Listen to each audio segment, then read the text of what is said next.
The spotlight in Las Vegas wasn't just on another regular season WNBA game. It was on a team announcing itself as a genuine championship contender. What unfolded inside Michelob ULTRA Arena was more than a victory. It was a statement that echoed across the entire league. The Indiana Fever walked into the home of the defending champions and delivered one of the most dominant performances of the season, defeating the Las Vegas Aces 109-75. A 34-point win over a team that has defined excellence in recent years isn't something fans or analysts can simply dismiss.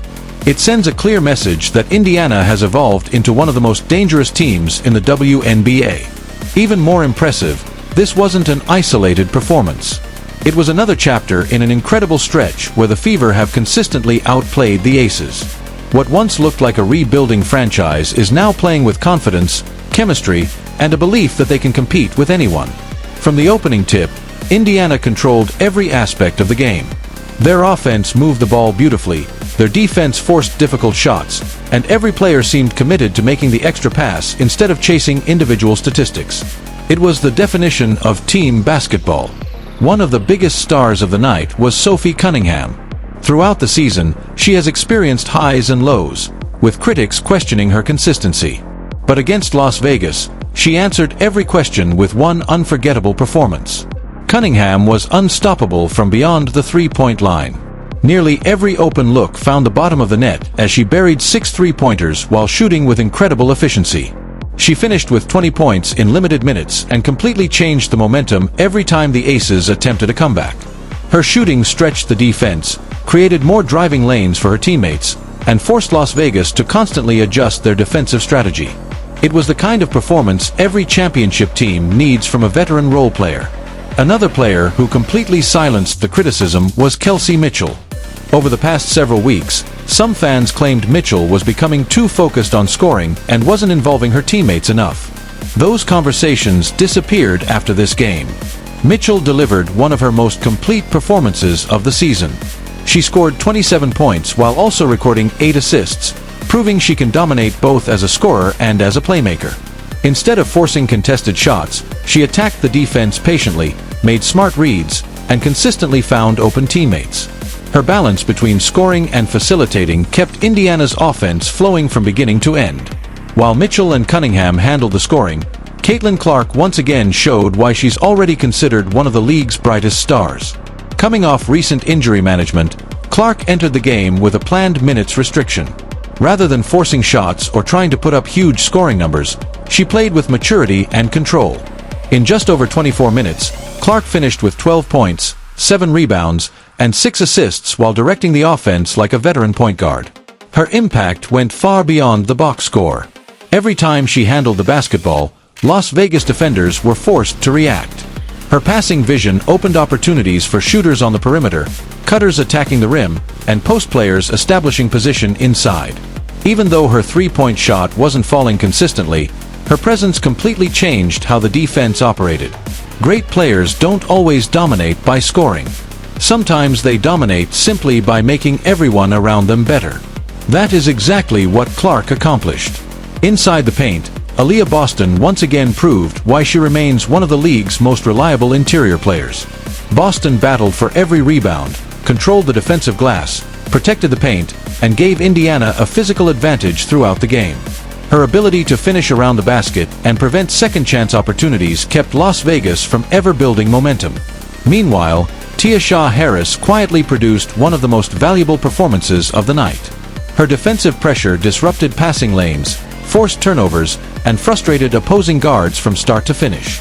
She consistently made winning plays that don't always appear on highlight reels but often determine the outcome of games. When every starter and every role player contributes at this level, the result is exactly what fans witnessed, a complete team victory. Indiana's offense was nearly impossible to stop. The Fever shot over 55% from the field while knocking down nearly half of their three-point attempts. Their spacing looked outstanding, the ball movement was crisp, and players trusted each other on every possession.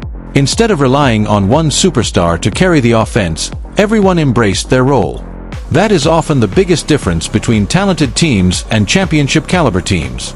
Las Vegas, on the other hand, struggled to find answers. The Aces never established an offensive rhythm. Shots that usually fall missed the mark. Defensive rotations came too late. Communication broke down repeatedly.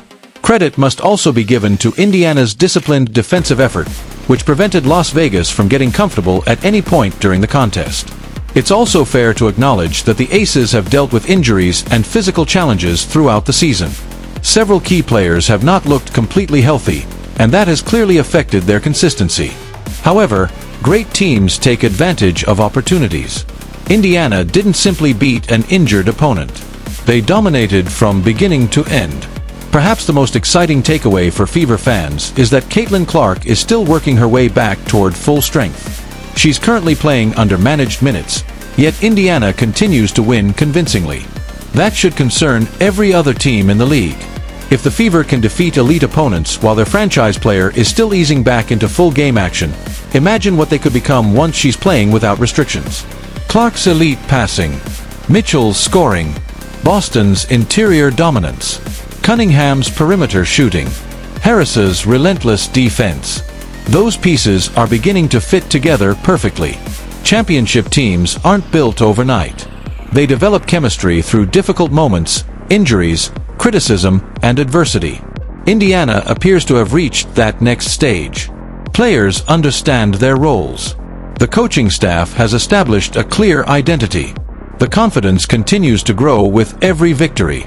Fans who watched this performance didn't just witness another regular season win.